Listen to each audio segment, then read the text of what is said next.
할머니 당장 철수하세요. 어서요. 아니, 누가 신고를 내?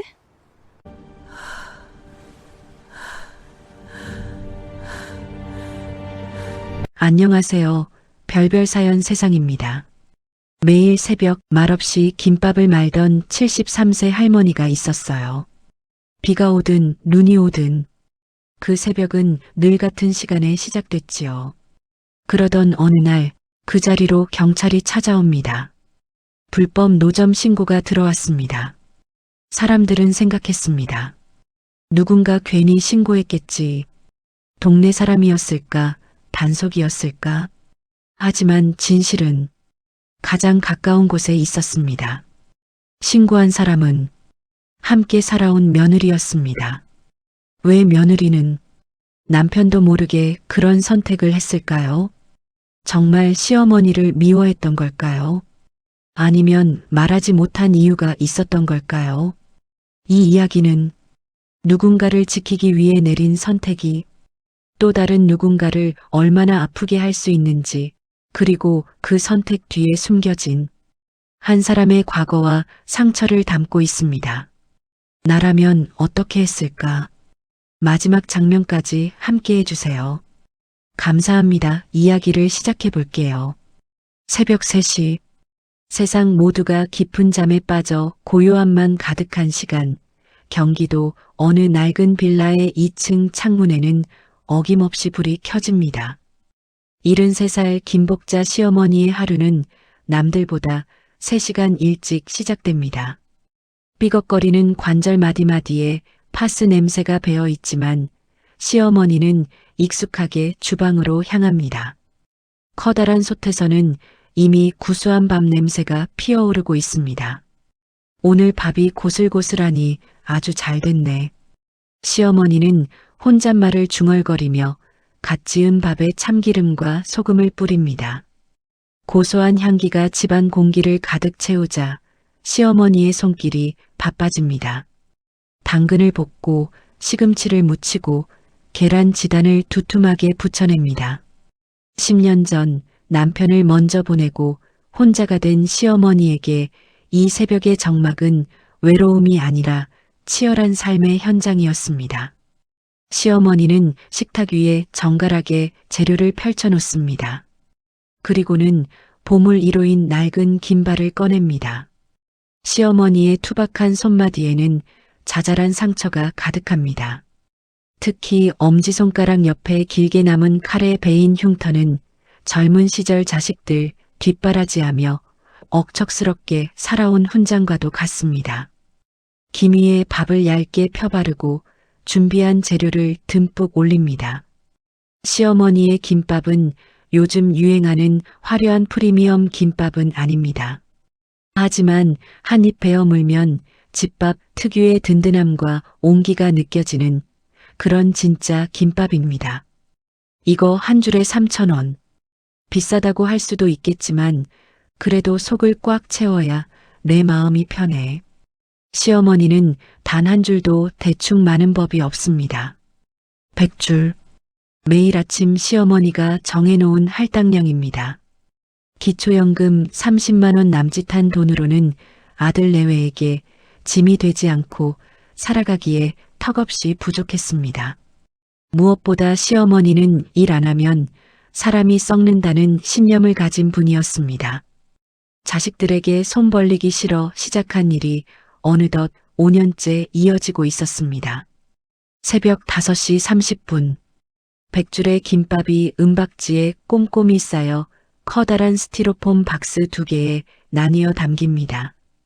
시어머니는 무거운 박스를 수레에 싣고 집을 나섭니다. 겨울바람이 코끝을 스치고 여름의 습기가 몸을 짓눌러도 시어머니의 발걸음은 멈추지 않습니다. 시어머니의 일터는 인근 지하철역 입구 모퉁이입니다. 그곳엔 시어머니의 김밥을 기다리는 단골들이 줄을 잇습니다. 어르신, 오늘도 나오셨네요. 어제 퇴근길에 생각나서 혼났습니다. 아이고, 총각. 오늘도 일찍 나가네. 여기 따뜻한 걸로 가져가요. 바쁜 직장인들에게 시어머니의 김밥은 단순한 끼니 이상이었습니다. 엄마의 손맛, 고향의 냄새, 그리고 오늘 하루도 힘내라는 무언의 응원이었죠. 시어머니는 손님들이 김밥을 받아들고 환하게 웃을 때 가장 큰 보람을 느낍니다. 하지만 시어머니의 이런 자부심과는 달리 사실 집안 분위기는 사뭇 달랐습니다. 텅 빈 주방을 바라보는 며느리 박선영 씨의 눈빛은 차갑기만 합니다. 어머니, 제발 이제 그만 좀 하세요. 애들 교육상으로도 안 좋고 동네 사람들이 뭐라고 하겠어요? 며느리의 잔소리는 어제 오늘 일이 아니었습니다. 하지만 시어머니는 그저 허허 웃으며 넘겼습니다. 며느리가 체면을 중시하고 깔끔한 성격인 건 알지만 자신의 노동이 부끄럽다고 생각한 적은 단 한 번도 없었으니까요. 그런데 최근 들어 며느리의 태도가 심상치 않았습니다. 단순히 싫어하는 기색을 넘어 시어머니의 김밥 장사 이야기만 나오면 유독 예민하게 반응했습니다. 특히 며느리의 휴대폰에서는 매일 새벽 4시 시어머니가 한참 김밥을 말 시간에 알람이 울리곤 했습니다. 시어머니는 그저 직장 다니느라 피곤해서 일찍 일어나는구나 생각하며 대수롭지 않게 넘겼습니다. 그날도 여느 때와 다름없는 평범한 새벽이었습니다. 눈이 소복소복 내리는 궂은 날씨였지만 시어머니는 털모자를 챙겨 쓰고 역 앞으로 나갔습니다. 고소한 참기름 냄새가 눈줄기를 뚫고 퍼져나갈 때쯤 멀리서 낯선 불빛이 다가왔습니다. 경찰차였습니다. 평소 순찰을 돌던 경찰들이 인사를 건네던 것과는 분위기가 달랐습니다. 차에서 내린 2명의 경찰은 굳은 표정으로 시어머니에게 다가왔습니다. 어르신, 실례지만 신고가 들어와서 나왔습니다. 여기서 무허가로 음식 파시면 안 됩니다. 시어머니의 손이 파르르 떨리기 시작했습니다. 주변을 지나던 단골 손님들이 걸음을 멈추고 수군거리기 시작합니다. 평생 남에게 해끼치지 않고 정직하게 살아온 시어머니에게 불법이라는 단어는 가슴에 비수처럼 꽂혔습니다. 누가 나를 신고했답니까? 민원이 들어왔습니다. 이곳에서 상습적으로 불법 노점 행위를 하고 계시고 위생 상태가 불량하다는 구체적인 신고입니다. 도로교통법 및 식품위생법 위반으로 단속 대상입니다. 지금 즉시 자진 철거해 주셔야겠습니다. 불법이라는 단어가 시어머니의 고막을 때렸습니다. 시어머니는 자신의 귀를 의심했습니다. 5년 동안 이 자리를 지키며 단 한 번도 남의 자리를 탐내거나 길을 막은 적이 없었습니다. 쓰레기 하나 흘리지 않으려 주변을 늘 정갈히 치웠고 단골들은 시어머니의 김밥이 세상에서 제일 깨끗하다고 입을 모았습니다. 아니, 순경님, 내가 여기서 남들한테 피해 준 적이 없는데 이게 왜 불법인가요? 나는 그냥 김밥 몇 줄 팔아서 입에 풀칠하려는 늙은이일 뿐인데. 시어머니의 목소리가 파르르 떨렸습니다. 주변에 모여있던 손님들이 하나둘 수군거리기 시작했습니다.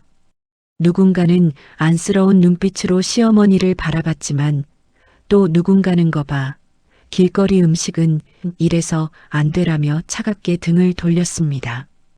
5년 동안 쌓아온 시어머니의 명예가 무너지는 순간이었습니다.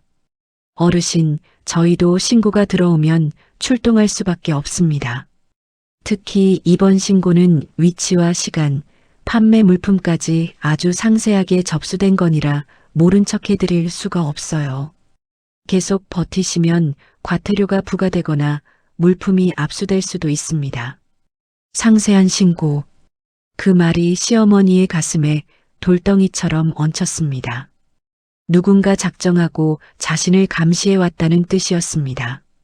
시어머니는 문득 새벽마다 며느리의 방 문틈으로 새어나오던 그 불빛을 떠올렸습니다. 아니, 아닐 거라고 고개를 저었습니다. 아무리 서먹해도 가족인데 제 손주들에게 김밥을 말아먹이던 시어머니를 경찰에 넘길 리가 없다고 스스로를 다독였습니다. 하지만 시어머니의 손은 떨림을 멈추지 않았습니다. 경찰관들이 스티로폼 박스를 옮기려 하자 시어머니는 자기도 모르게 박스를 부둥켜 안았습니다. 안 돼요. 이거 오늘 아침 새벽부터 정성 들여 싼 거예요. 100줄이나 된다고. 이거 못 팔면 다 버려야 하는데. 내가 어떻게 싼 김밥인데. 시어머니의 눈에 눈물이 고였습니다. 그것은 단순히 돈 때문이 아니었습니다. 자신의 존재 가치를 증명하던 100줄의 김밥이 범죄의 증거물처럼 취급받는 현실이 너무나 서러웠습니다. 경찰관들은 난처한 표정으로 시어머니를 설득하려 했고 주변의 시선은 점점 더 따가워졌습니다. 어머니, 일단 진정하시고요. 집에 가셔서 쉬세요. 여기서 이러시면 저희도 곤란합니다. 경찰관의 정중하지만 단호한 제지의 시어머니는 결국 힘을 잃었습니다. 수레에 실린 김밥 박스들이 초라하게 흔들렸습니다. 단골이었던 환경미화원 아저씨도 매일 아침 인사를 건네던 총각도 이미 자취를 감춘 뒤였습니다. 차가운 눈발이 다시 떨어지기 시작했고 시어머니의 낡은 운동화는 금세 젖어들었습니다. 집으로 돌아오는 길, 시어머니는 평소보다 수레가 수십 배는 더 무겁게 느껴졌습니다. 100줄의 김밥 중 팔린 것은 고작 5줄. 나머지 95줄의 김밥이 시어머니의 등에 엎인 커다란 짐덩이처럼 느껴졌습니다. 골목길을 지날 때마다 평소 보이지 않던 이웃들의 시선이 느껴지는 것 같아 시어머니는 고개를 숙였습니다. 신고자가 누굴까? 내가 누구한테 원한을 샀나? 머릿속에는 온통 그 생각뿐이었습니다. 시어머니는 집 현관문 앞에 서서 한참을 망설였습니다. 문 안쪽에서 들려오는 평온한 아침 뉴스 소리, 며느리가 아이들을 챙기는 소리, 그 일상적인 소리들이 오늘따라 소름 끼치도록 낯설게 다가왔습니다. 신발을 벗고 거실로 들어서자 며느리 선영 씨가 무표정한 얼굴로 시어머니를 바라보았습니다. 시어머니의 젖은 옷과 바들바들 떨리는 손, 그리고 다시 들고 돌아온 무거운 김밥 상자들을 보면서도 선영 씨는 놀라지 않았습니다. 마치 이 모든 상황을 이미 알고 있었다는 듯 그녀는 차분하게 물었습니다. 어머니, 일찍 오셨네요? 눈 오는데 고생하셨어요. 그 평온한 목소리에 시어머니는 가슴이 무너져 내렸습니다. 경찰이 말했던 상세한 신고의 정체가 서서히 실체를 드러내는 것 같았습니다. 시어머니는 젖은 손으로 거실 바닥을 짚으며 주저앉았습니다. 며느리의 단정한 구두와 시어머니의 흙탕물 묻은 장화가 대조를 이루는 그 거실 한복판에서 시어머니는 비로소 지옥 같은 의심과 마주하게 되었습니다. 선영아, 너 혹시 오늘 아침에... 시어머니의 물음은 끝을 맺지 못했습니다. 며느리는 대답 대신 시계를 확인하며 출근 준비를 서둘렀습니다. 5년의 세월, 100줄의 정성이 단 한 통에 신고 전화에 무너져 내린 그 참혹한 아침이었습니다. 집안의 공기는 평소보다 몇 도는 더 낮은 것 같았습니다. 새벽 장사를 마치고 돌아온 시어머니가 주방 한 구석에서 빈통을 닦는 소리만 규칙적으로 들려올 뿐 거실에는 무거운 침묵이 흘렀습니다. 며느리 박선영 씨는 안방 침대 끝에 걸터 앉아 탁상 시계를 뚫어지게 바라보고 있었습니다. 오전 7시 30분. 이제 곧 아이들을 깨워 학교에 보내고 본인도 출근해야 할 시간이었지만 몸이 천근만근 무거웠습니다. 선영 씨에게 시어머니 김복자 시어머니의 김밥 장사는 단순한 소일거리가 아니었습니다. 그것은 매일 아침 그녀의 심장을 조여오는 거대한 공포이자 언제 터질지 모르는 시한폭탄과도 같았습니다. 어머니, 제가 어제 말씀드렸잖아요. 눈도 오는데 제발 오늘은 좀 쉬시라고요. 선영 씨가 거실로 나오며 억눌린 목소리로 말했습니다. 시어머니는 뒤도 돌아보지 않은 채 고무장갑을 낀 손으로 연신통을 행건했습니다. 비가 오나 눈이 오나 기다리는 사람들이 있는데 어떻게 쉬냐? 그리고 노인네가 가만히 있으면 병만 더 생겨. 몸 움직이는 게 남는 거다. 시어머니의 대답은 늘 한결같았습니다. 하지만 선영 씨에게 그 말은 고집스러운 아집으로만 들렸습니다. 선영 씨는 깔끔하게 다려진 슬랙스를 매만지며 한숨을 내쉬었습니다. 그녀는 동네에서 똑 부러지는 며느리로 통했습니다. 대기업 대리로 근무하며 두 아이를 번듯하게 키워내고 시어머니까지 모시고 사는 그녀를 주변에서는 부러운 시선으로 바라보곤 했습니다. 하지만 그 이면에는 남모를 강박이 자리 잡고 있었습니다. 선영 씨는 불법과 체면이라는 단어에 유독 예민했습니다. 어머니, 요즘 세상이 어떤지 아세요?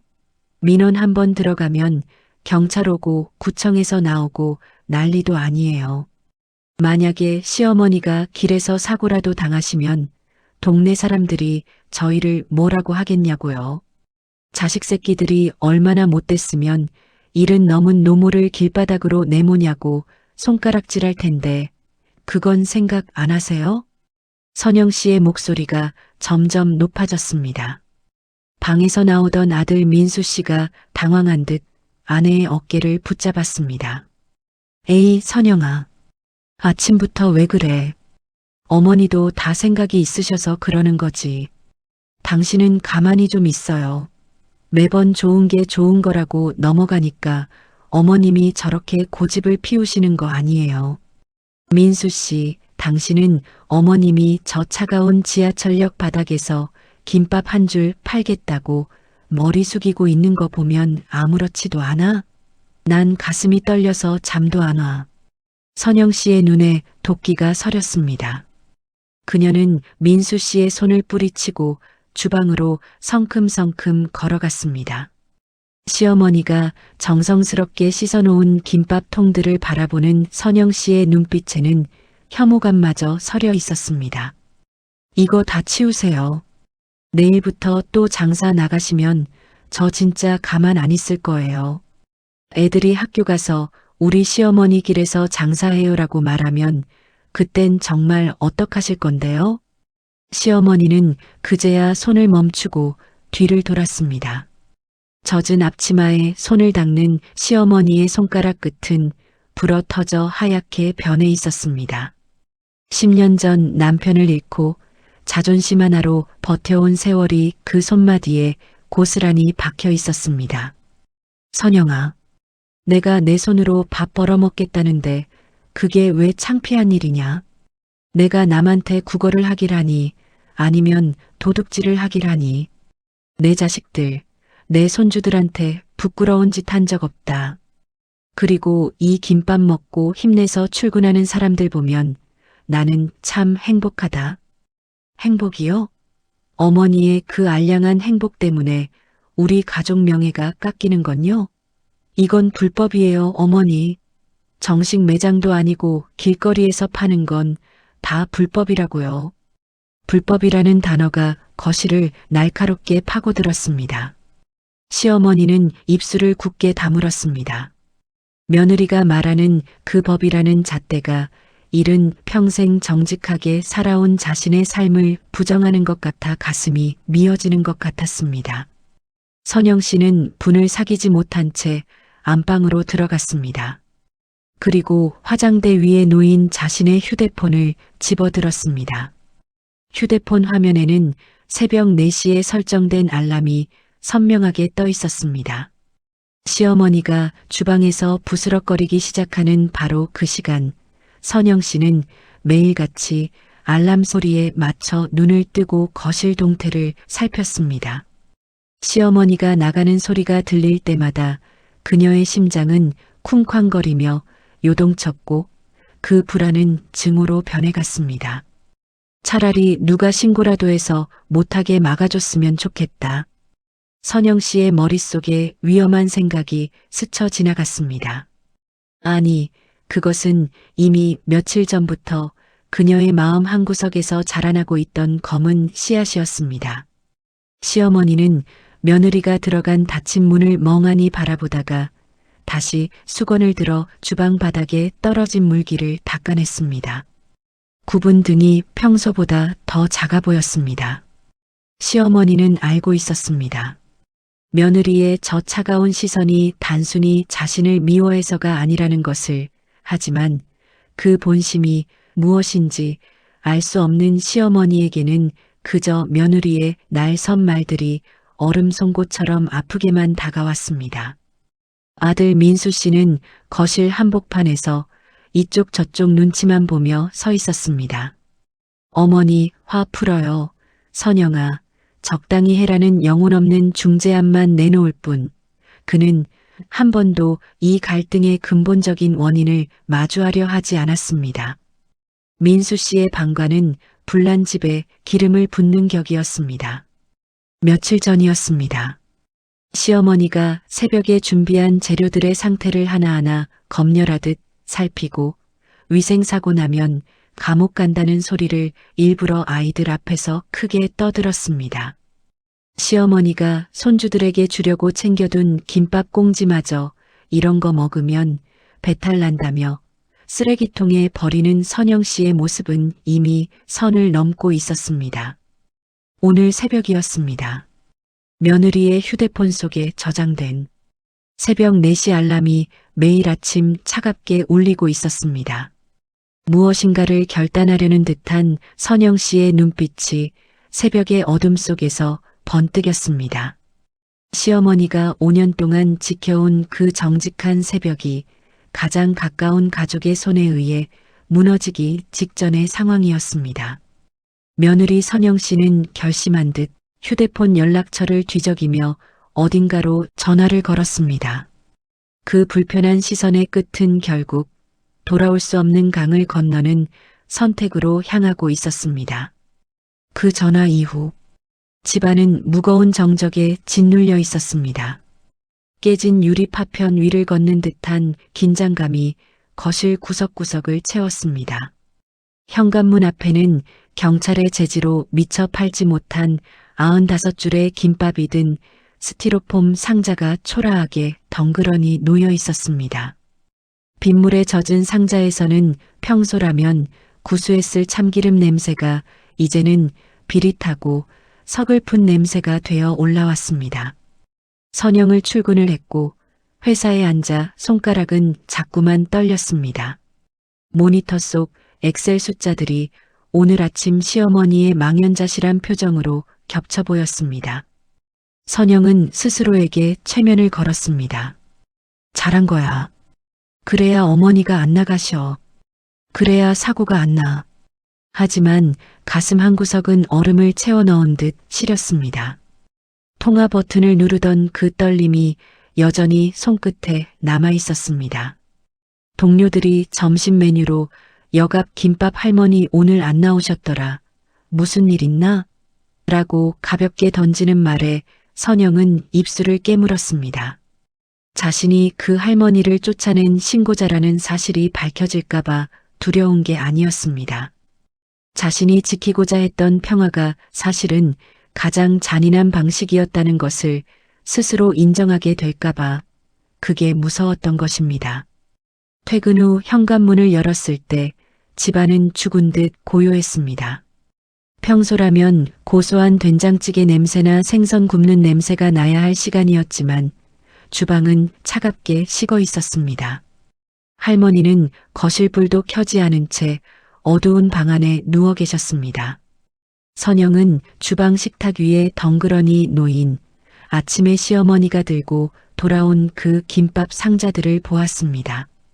뚜껑 사이로 삐져나온 은박지가 마치 시어머니의 꺾여버린 자부심처럼 초라해 보였습니다. 선영은 시어머니의 방문 앞까지 다가갔지만 차마 문을 두드리지 못했습니다. 어머니가 나인 걸 아실까? 아니야, 모르실 거야. 선영은 안도감과 죄책감 사이에서 길을 잃었습니다. 선영은 깨달았습니다. 자신이 무너뜨린 것은 할머니의 불법 노점이 아니라 시어머니가 이 집에서 유일하게 누리던 자신감이었다는 것을요. 시어머니는 방 안에서 며느리의 구두 소리를 듣고 있었습니다. 예전에는 반가웠던 그 소리가 이제는 자신을 감시하는 단속반의 발소리처럼 들렸습니다. 시어머니는 이불을 머리 끝까지 뒤집어 썼습니다. 73살의 노인이 느낀 것은 분노보다 더 깊은 고립감이었습니다. 이제 이 집에서 나를 온전히 이해해 줄 사람은 아무도 없다는 생각에 시어머니는 소리 없이 젖은 베개를 적셨습니다. 선영은 큰 결심을 하였는지 가족들을 불렀습니다. 다들 앉으세요. 할 말이 있어요. 며느리 선영 씨의 목소리는 평소보다 더 차분하고 단단했습니다. 그녀는 퇴근하자마자 가방도 내려놓지 않은 채 식탁 상석에 앉았습니다. 아들 민수 씨는 어머니의 눈치를 보며 주방 의자에 겨우 엉덩이를 걸쳤고 시어머니 김복자 여사는 거실 소파 끝에 털썩 주저앉아 있었습니다. 어머니, 오늘 오전 장소에서 경찰 보셨죠? 제가 말씀드렸잖아요. 불법은 결국 걸리게 되어 있다고요. 선영 씨가 먼저 포문을 열었습니다. 그녀의 말투에는 미안함이나 걱정보다는 내 말이 맞지 않았느냐는 식의 서늘한 확신이 서려 있었습니다. 시어머니는 고개를 떨군 채 아무 말이 없었습니다. 73 평생 남에게 손가락질 한 번 안 받고 살아온 시어머니에게 오늘 아침 수많은 단골과 행인들 앞에서 불법 노점상으로 낙인 찍힌 기억은 영혼에 깊은 상처를 남겼습니다. 선영아, 말이 너무 심하다. 어머니, 지금 제일 속상하신 분인데 꼭 그렇게까지 말해야겠어? 민수 씨가 조심스럽게 아내를 만류했습니다. 하지만 선영 씨는 남편을 매섭게 노려보며 말을 이어갔습니다. 당신은 입 닫고 있어요.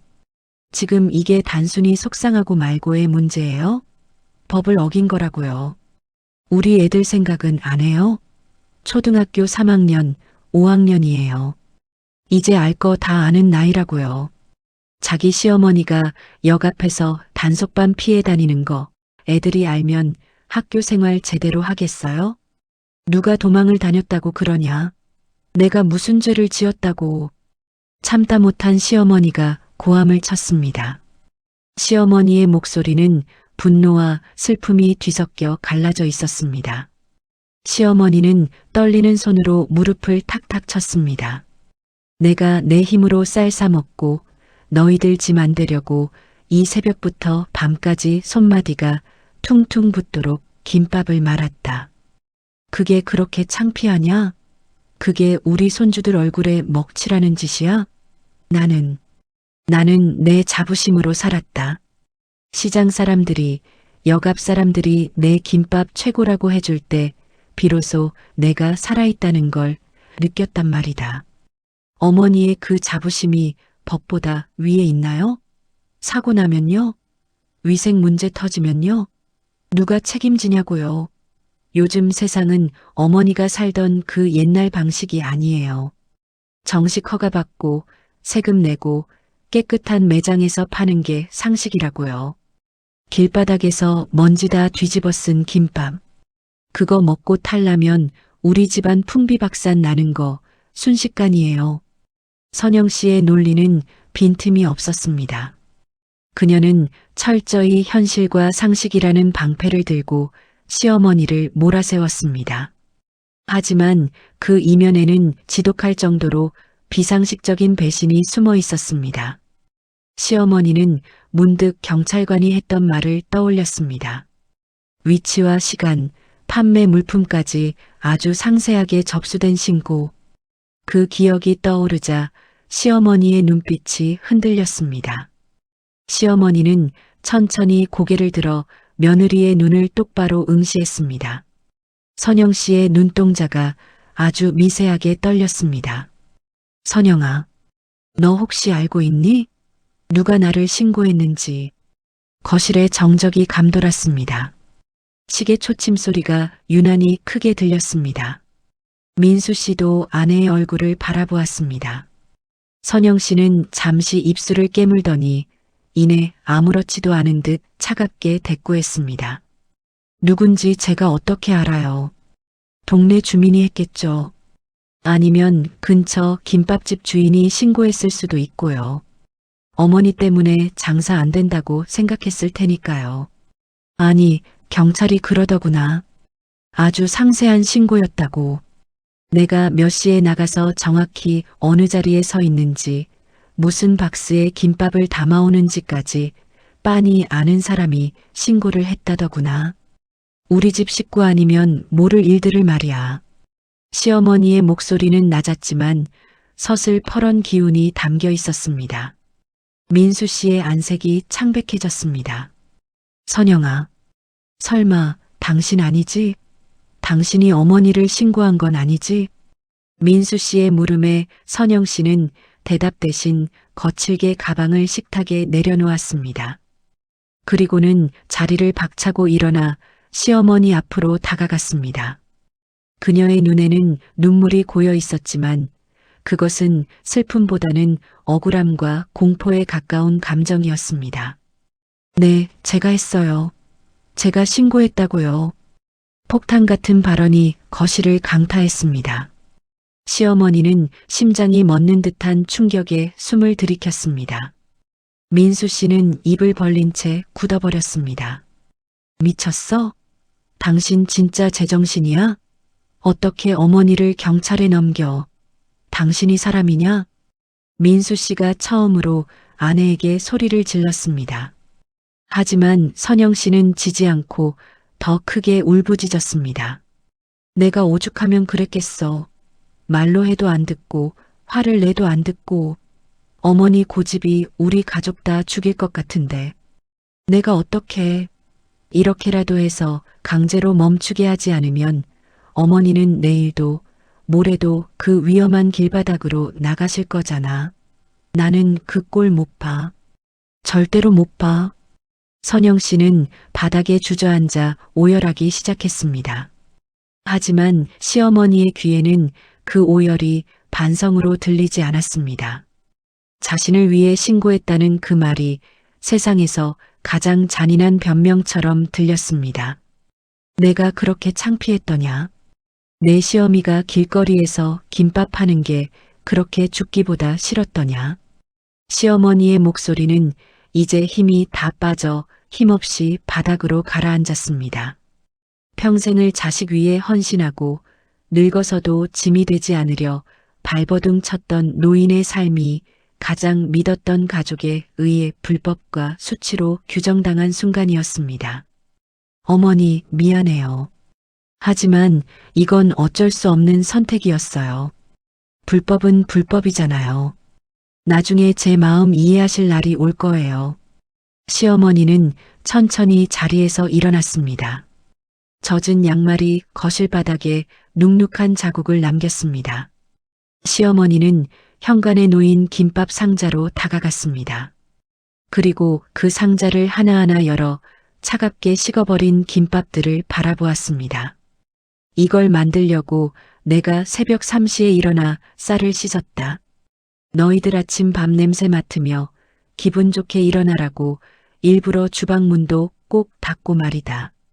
내 정성이, 내 삶이 너한테는 겨우 경찰에 신고해야 할 불법 덩어리였구나. 시어머니는 김밥 한 줄을 집어들어 한 입 크게 베어 물었습니다. 차갑고 딱딱해진 밥알이 목구멍을 타고 거칠게 넘어갔습니다. 눈물이 뺨을 타고 흘러 김밥 위에 떨어졌습니다. 비상식적인 배신과 불공정한 구조 속에서 시어머니가 할 수 있는 저항은 그저 자신이 만든 비참한 결과물을 스스로 삼키는 것뿐이었습니다. 거실에는 며느리의 울음소리와 아들의 한숨소리, 그리고 노인의 거친 숨소리만이 교차했습니다. 화목했던 가족이라는 이름의 성벽은 이미 무너져 내렸습니다. 이해라는 단어는 이미 그들 사이에서 실종된 지 오래였습니다. 집안의 공기는 날카로운 파편들이 떠다니는 것처럼 위태로웠습니다. 며느리 선영 씨의 입에서 나온 내가 했다는 자백은 그 어떤 변명보다도 잔인하게 시어머니의 가슴을 후벼 팠습니다. 아들 민수는 머리를 감싸 쥔 채 바닥만 내려다보았고 선영 씨는 도끼 어린 눈으로 시어머니와 남편을 번갈아 보며 숨을 몰아쉬었습니다. 어머니, 제가 왜 그랬는지 정말 모르시겠어요? 제가 수백 번, 수천 번 말씀드렸잖아요. 제발 그만하시라고. 그게 우리 가족을 위한 길이라고요. 선영 씨의 외침은 절규에 가까웠습니다. 하지만 시어머니 김복자 여사에게 그 목소리는 그저 낯선 이방인의 공격처럼 느껴졌습니다. 10년을 한 집에서 살며 내 자식처럼 아끼고 며느리 퇴근 시간에 맞춰 따뜻한 국을 끓여놓던 그 세월이 주마등처럼 스쳐 지나갔습니다. 시어머니는 떨리는 손으로 식탁 끝을 붙잡았습니다. 그래, 내가 그랬구나. 내 아침잠을 깨우던 그 알람 소리가 나를 경찰에 넘기려고 준비하던 시계였어. 나는 그것도 모르고 내 며느리 직장 다니느라 피곤해서 일찍 깨는 줄 알고 발소리 죽여가며 김밥을 말았는데 시어머니의 목소리는 낮고 낮았지만 그 안에 담긴 슬픔의 무게는 가늠할 수 없을 만큼 깊었습니다. 시어머니는 허탈한 웃음을 지었습니다. 가장 믿었던 사람에게 뒤통수를 맞았을 때 느끼는 그 서늘한 배신감이 온몸의 피를 식게 만드는 것 같았습니다. 당신 정말 독하다. 어떻게 어머니가 그 김밥 팔아서 당신 명품 가방 사달라고 하셨어? 아니면 당신한테 돈을 달라고 하셨어? 그 돈 모아서 손주들 학원비 보태주고 우리 생활비 아껴주려고 그러신 거 당신도 알잖아. 민수의 비난에 선영 씨는 실성한 듯 웃음을 터뜨렸습니다. 돈? 그래, 그놈의 돈 때문에 어머니가 저러시는 거면 내가 차라리 나았을 거야. 당신은 아무것도 몰라. 어머니가 역 앞에서 그 술에 끌고 서 계실 때 지나가는 사람들이 쳐다보는 시선이 어떤지 당신이 한 번이라도 느껴봤어? 내 직장 동료들이, 내 아이들 친구 엄마들이 나를 어떻게 생각하겠냐고. 저 집 며느리는 돈독이 올랐나 시어머니를 저 나이에 길바닥에 내보내게 이런 소리 듣는 내 심정은 단 한 번이라도 생각해봤냐고. 선영 씨의 논리는 철저히 사회적 체면과 가족의 안위라는 틀에 갇혀 있었습니다. 그녀에게 시어머니의 노동은 숭고한 자립이 아니라 자신의 완벽한 삶에 묻은 지저분한 얼룩일 뿐이었습니다. 선영 씨는 거실 소파 위에 놓인 시어머니의 낡은 가방을 가리켰습니다. 어머니, 요즘은요, 착한 며느리 소리 듣는 것보다 능력 있는 며느리 소리 듣는 게 더 중요해요. 어머니가 저러고 계시면 내 능력이 부정당하는 것 같아서 미칠 것 같았다고요. 그래서 신고했어요. 법적으로 금지된 일이니까 국가가 나서서 막아주면 어머니도 포기하시겠지 싶어서 내 손으로 직접 어머니를 끌어낼 수는 없으니까 경찰 빌려서라도 멈추게 하고 싶었다고요. 비상식적인 논리였습니다. 가족의 문제를 공권력을 빌려 해결하려 했다는 사실 자체가 이미 가족이라는 울타리의 붕괴를 의미했습니다. 시어머니는 천천히 고개를 들어 며느리를 보았습니다. 평소 예의 바르고 깔끔했던 며느리의 얼굴 위로 낯선 괴물의 그림자가 비쳤습니다. 선영아, 너는 법이 사람보다 위에 있다고 믿는구나. 내 체면이 내 인생보다 더 귀하다고 생각하는구나. 그래, 내가 불법 노점상이지. 나라에서 하지 말라는 짓을 했으니 내가 죄인이다. 그런데 선영아, 법보다 무서운 게 천륜이고 사람 돌이란다. 내가 나를 경찰에 신고한 그 순간 너는 내 며느리가 아니라 나를 사지로 모는 단속반원이 된 거야. 시어머니의 일갈에 선영 씨는 움찔했습니다. 하지만 그녀는 곧바로 차가운 표정을 회복했습니다. 이미 돌아올 수 없는 강을 건넜다는 것을 본인도 알고 있었습니다. 이 광경은 마치 현대사회의 일그러진 단면을 보여주는 듯 했습니다. 효율과 법치, 그리고 타인의 시선을 생존보다 우선시하는 비정한 구조. 그 안에서 73살 노인의 소박한 자부심은 불법이라는 딱지 아래 갈갈이 찢겨나갔습니다. 아들 민수는 아내와 어머니 사이에서 아무런 결정도 내리지 못한 채 그저 한숨만 내쉬었습니다. 다들 그만 좀 해. 이게 뭐야, 정말. 그의 유약한 중재는 갈등의 불씨를 키울 뿐이었습니다. 시어머니는 그런 아들을 보며 더 큰 비애를 느꼈습니다. 남편이 죽고 난 뒤 유일한 버팀목이라 믿었던 아들조차 이 비극적인 상황에서 방관자로 남아 있었습니다. 거실 한복판에 놓인 95줄의 김밥 상자가 마치 거대한 무덤처럼 보였습니다. 시어머니는 그 상자를 덮고 있던 낡은 담요를 천천히 걷어냈습니다. 아직 김밥들이 줄지어 있었습니다. 이것 좀 봐라. 이게 내가 오늘 아침에 너희들 자는 동안 말았던 것들이다. 누구한테는 신고 대상인 쓰레기일지 몰라도 나한테는 오늘 하루를 버티게 할 희망이었어. 그런데 내가 이걸 죽여버렸구나. 시어머니는 상자를 끌어안고 조용히 눈물을 흘렸습니다. 소리내어 울지도 못하는 노인의 흐느낌이 거실을 가득 채웠습니다. 선영 씨는 그 모습을 외면한 채 방으로 들어갔습니다. 쾅 소리를 내며 닫힌 문은 가족 간의 단절을 선언하는 마침표와 같았습니다. 이 사연이 온라인에 퍼진다면 수많은 댓글이 달릴 것입니다. 며느리가 너무했다. 오죽하면 신고까지 했겠냐. 가족끼리 저럴 수 있느냐 등등.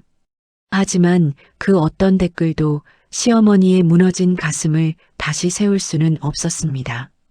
가장 따뜻해야 할 집이라는 공간이 가장 잔인한 배신의 현장이 되어버린 새벽.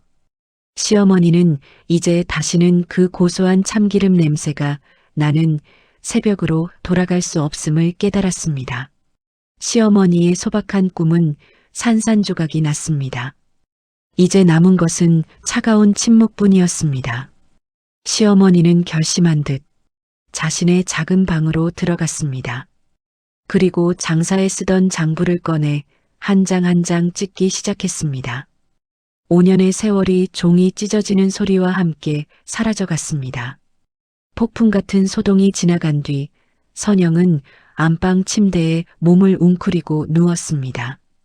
거실에서는 남편 민수의 낮은 한숨소리와 시어머니의 힘없는 발소리가 들려왔지만 선영은 귀를 막았습니다. 눈을 감으면 자꾸만 환청이 들렸습니다. 날카로운 타이어 마찰음, 누군가의 비명, 그리고 차가운 빗소리.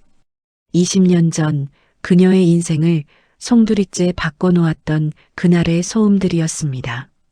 선영의 친정 어머니 또한 길 위의 여자였습니다. 아버지가 일찍 세상을 떠나고 어린 선영을 키우기 위해 어머니가 선택한 것은 리어카 노점상이었습니다. 겨울에는 붕어빵을, 여름에는 옥수수를 팔았습니다. 어린 선영에게 어머니의 손은 늘 밀가루 반죽 냄새와 매연 냄새가 섞인 묘한 향기가 났습니다. 선영은 그 냄새가 부끄러웠습니다.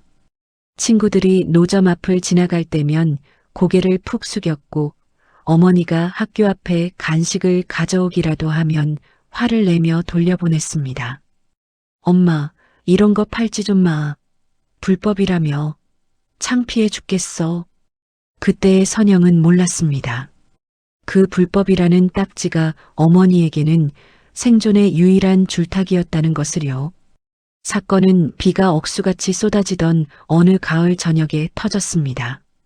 대대적인 노점 단속이 시작되었고 어머니는 단속반의 트럭을 피해 서둘러 리어카를 끌고 달아났습니다. 젖은 아스팔트는 얼음판처럼 미끄러웠고 다급해진 어머니의 시야는 빗물에 가려져 있었습니다. 모퉁이를 돌던 리어카가 뒤집혔고 어머니는 쏟아진 붕어빵 기계를 챙기려다 달려오던 트럭을 피하지 못했습니다. 차가운 빗줄기 속에서 어머니가 마지막으로 손에 쥐고 있던 것은 그날 한 푼이라도 더 벌어 딸의 새 운동화를 사주려던 꼬깃꼬깃한 10,000원짜리 지폐 몇 장입니다. 병원에 도착했을 때 어머니는 이미 숨을 거둔 뒤였습니다. 마지막 인사도 미안하다는 말도 전하지 못한 채 선영은 그렇게 고아가 되었습니다.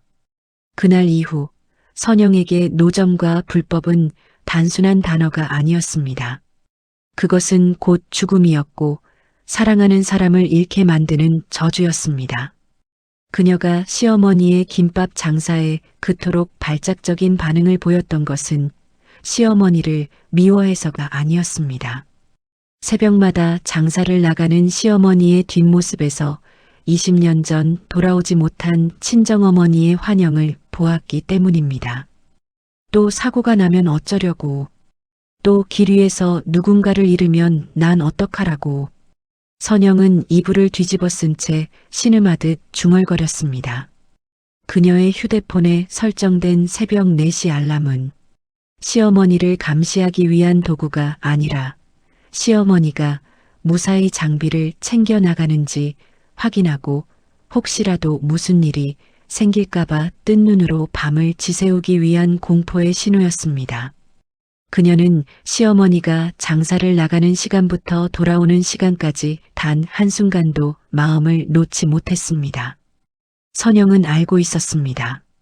자신의 방식이 비상식적이고 잔인했다는 것을요. 하지만 말로 해서는 고집을 꺾지 않을 시어머니를 멈추게 할 방법은 공권력의 힘을 빌려 장사터를 아예 없애버리는 것뿐이라고 생각했습니다. 그것이 설령 시어머니의 미움을 사고 가족의 평화를 깨뜨리는 일이라 할지라도 시어머니가 차가운 길 위에서 사고를 당하는 것보다는 낫다고 믿었습니다. 그녀의 배신은 지독한 트라우마가 만들어낸 뒤틀린 사랑의 한 형태였습니다. 선영은 장롱 깊숙한 곳에서 낡은 사진첩 하나를 꺼냈습니다. 그 안에는 젊은 시절의 친정어머니와 어린 선영이 노점 수레 앞에서 환하게 웃고 있는 사진이 있었습니다. 선영은 사진 속 어머니의 거친 손을 어루만지며 눈물을 흘렸습니다. 엄마, 나 잘한 거 맞지? 어머니가 엄마처럼 그렇게 될까봐. 나 너무 무서워서 그랬어.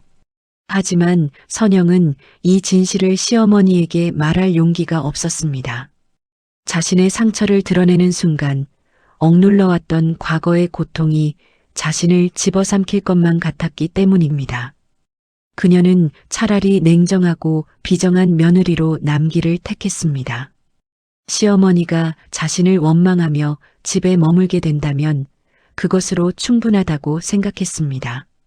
그 시각 시어머니는 방 안에서 찢어진 장부 조각들을 모으고 있었습니다.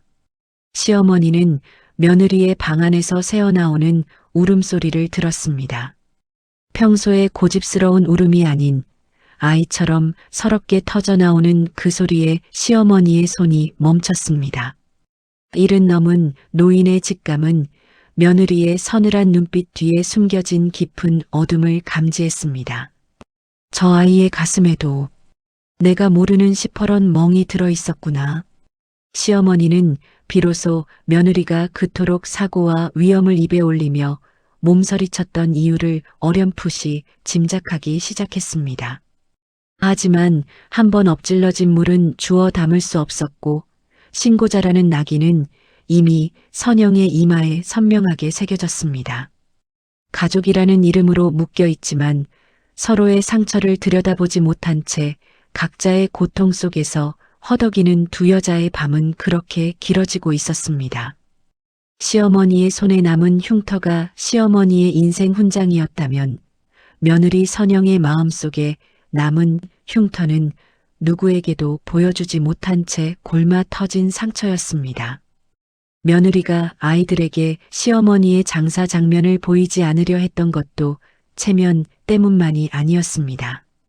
아이들이 자신이 겪었던 그 비극적인 상실의 공포를 조금이라도 느끼게 하고 싶지 않았던 처절한 보호 본능이었습니다. 냉전은 끝날 기미가 보이지 않았습니다. 시어머니가 싼 김밥들이 며칠째 냉장고를 채우다 못해 말라가고 있었습니다. 시어머니는 그날 이후로 정말 장사를 멈췄습니다. 새벽 3시에 일어나던 습관을 버리지 못해 어두운 방 안에 멍하니 앉아 벽시계 소리만 듣고 계셨지만 거실로 나오지는 않으셨습니다. 아들 민수는 아내의 과거를 들은 뒤로 더 깊은 혼란에 빠졌고 집안에는 정막만이 가득했습니다. 침묵을 먼저 깬 것은 며느리 선영이었습니다. 그녀는 주말 아침 시어머니의 방문을 조심스럽게 두드렸습니다. 평소라면 단정하게 올렸을 머리도 조금은 흐트러진 모습이었습니다. 어머니, 저랑 얘기 좀 해요.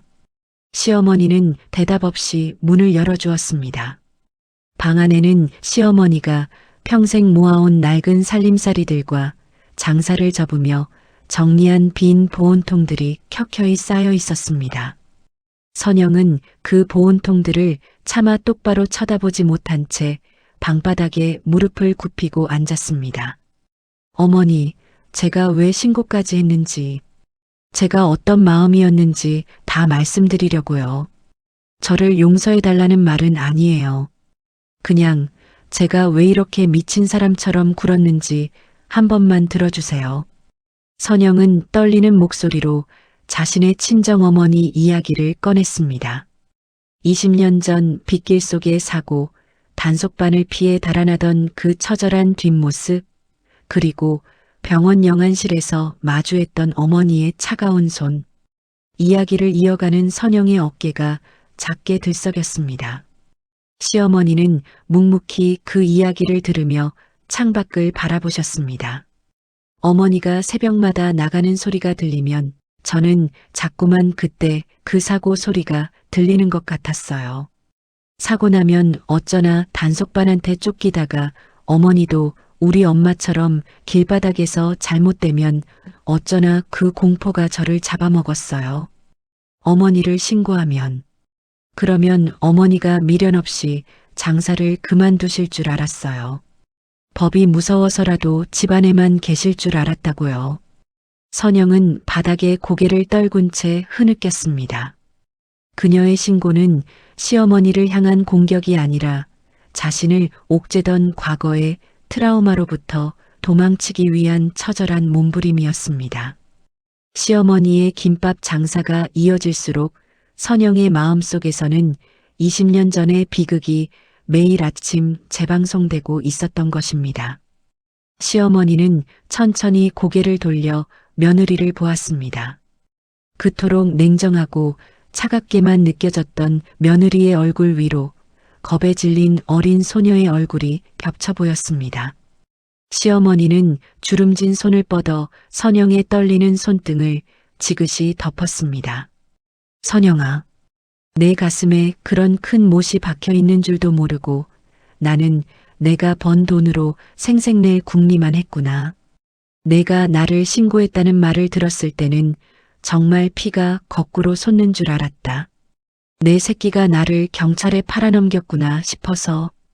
그런데 내 속이 그렇게 시퍼렇게 멍들어 있었던 줄은 꿈에도 몰랐어. 시어머니의 따뜻한 손길이 닿자 선영의 울음소리가 더 커졌습니다. 시어머니는 며느리를 탓하는 대신 그동안 알아주지 못한 며느리의 고통을 먼저 다독였습니다. 내가 고집이 세서 내 말을 안 들은 것도 미안하다. 나는 그냥 내 손으로 밥벌이 하는 게 자식들한테 당당한 건 줄 알았어. 그런데 그게 너한테는 매일 아침 가슴 졸이는 지옥이었구나. 신고까지 하게 만든 건 결국 이 늙은이의 욕심이었어. 시어머니의 말은 선영의 방어 기제를 완전히 무너뜨렸습니다. 선영은 시어머니의 무릎에 얼굴을 묻고 한참을 울었습니다.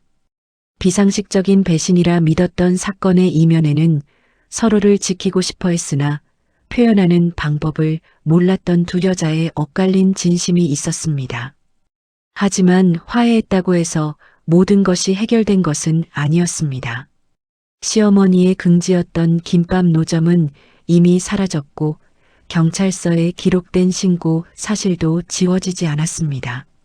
무엇보다 시어머니의 삶을 지탱하던 일하는 즐거움이 지워진 상황이었습니다. 선영은 눈물을 닦고 고개를 들어 시어머니의 눈을 똑바로 응시했습니다. 그녀는 이제 새로운 선택을 해야 했습니다. 시어머니를 무작정 집에 가두는 것이 정답이 아니라는 것을, 어머니의 삶을 존중하면서도 자신의 공포를 치유할 수 있는 길을 찾아야 했습니다. 어머니, 제가 잘못했어요. 신고는 제가 취소할 수도 없고 이미 벌어진 일이지만 이제 어머니가 길거리가 아니라 안전한 곳에서 장사하실 수 있게 제가 도울게요. 제가 모아둔 돈이 있어요. 이 돈으로 작은 가게 하나라도 알아봐요. 길거리 노점 말고 정식으로 허가받은 진짜 가게 말이에요. 선영의 제안은 파격적이었습니다. 현실적인 체면만 따지던 며느리가 시어머니의 장사를 정식으로 지원하겠다고 나선 것입니다. 시어머니는 깜짝 놀라 손사래를 쳤습니다. 아이고, 말도 안 되는 소리 마라. 내 귀한 돈을 왜 이런 늙은이 장사에 쓰냐?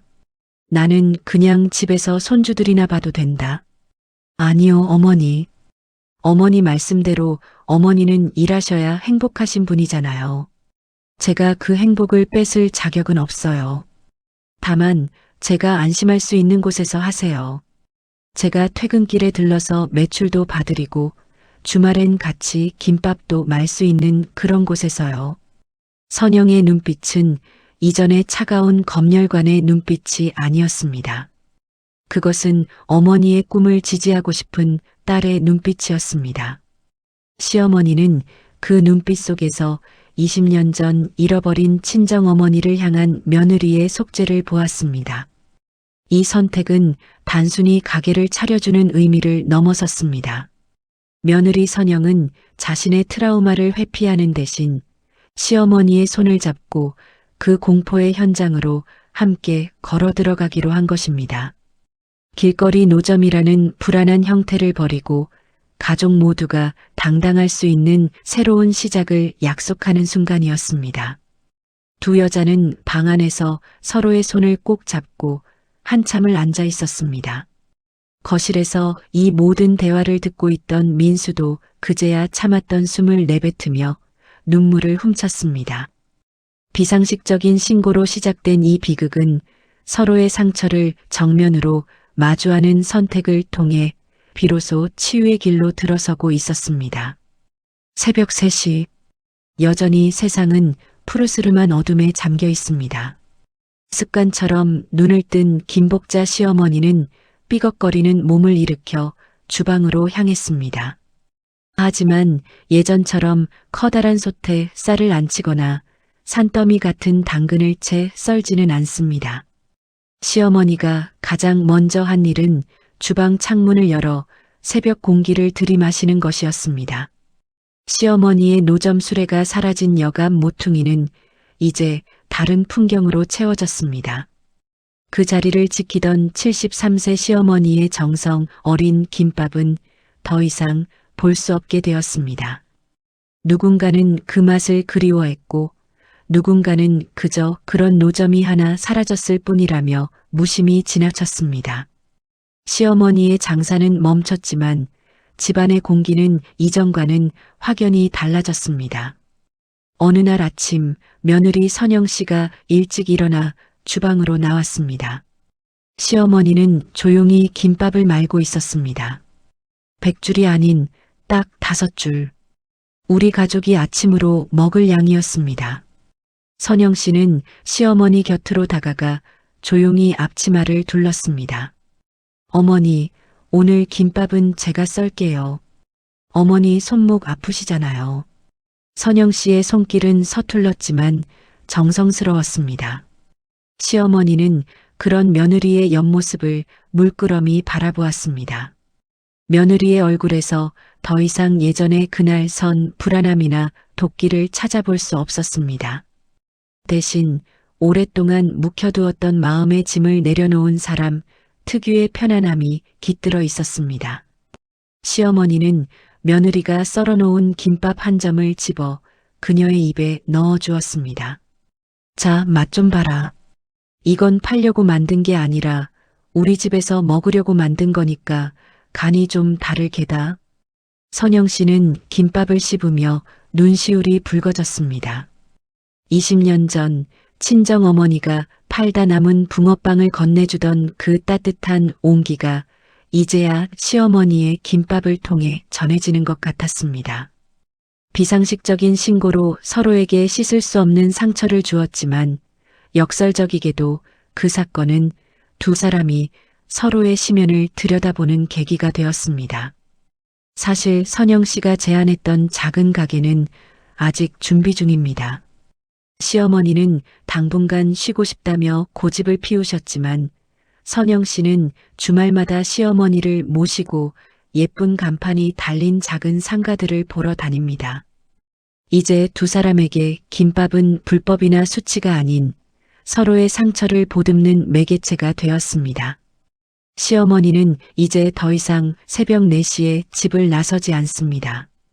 대신 그 시간에 일어나 며느리와 아들, 그리고 손주들을 위한 도시락을 쌉니다. 100줄의 김밥으로 세상을 먹여 살리던 자부심은 이제 5줄의 김밥에 온 가족의 사랑을 담는 평온함으로 바뀌었습니다. 완벽한 화해라는 것은 세상에 존재하지 않을지도 모릅니다. 며느리가 신고 전화를 걸었던 그 순간의 기억은 시어머니의 가슴에 흉터로 남았고 선영 씨 역시 자신의 행동에 대한 죄책감을 평생 안고 살아가야 할 것입니다. 하지만 흉터가 남은 자리는 더 단단해지기 마련입니다. 두 사람은 이제 서로의 아픔을 모른 척하지 않습니다. 식탁에 둘러앉은 가족들 앞에 김밥이 놓였습니다. 아이들은 역시 시어머니 김밥이 최고라며 엄지를 치켜 세우고 무뚝뚝했던 아들 민수 씨도 아내의 접시에 김밥을 놓아주며 미소 짓습니다. 시어머니는 그 풍경을 가만히 지켜보며 혼잣말을 삼킵니다. 그래, 인생의 정답이 어디 있겠냐. 굽이굽이 돌아가도 이렇게 마주보고 앉아 밥 한 끼 먹으면 되는 것을. 시어머니의 거칠었던 손은 이제 조금씩 부드러워지고 있습니다. 며느리 선영 씨의 휴대폰 알람도 이제는 새벽 4시가 아닌 가족의 하루가 시작되는 7시에 맞춰져 있습니다.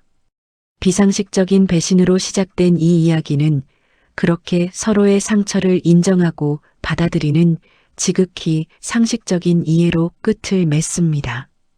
여러분은 어떻게 생각하십니까? 가족이라는 이름으로 저지른 이 며느리의 비정한 신고를, 그 뒤에 숨겨진 눈물겨운 사연을 알게 된 지금도 용서할 수 없으신가요? 아니면 그녀 역시 상처받은 한 명의 딸이었음을 이해하시겠습니까? 정답은 없습니다. 다만 우리가 기억해야 할 것은 누군가의 비상식 뒤에는 우리가 미쳐보지 못한 거대한 슬픔이 자리 잡고 있을지도 모른다는 사실입니다.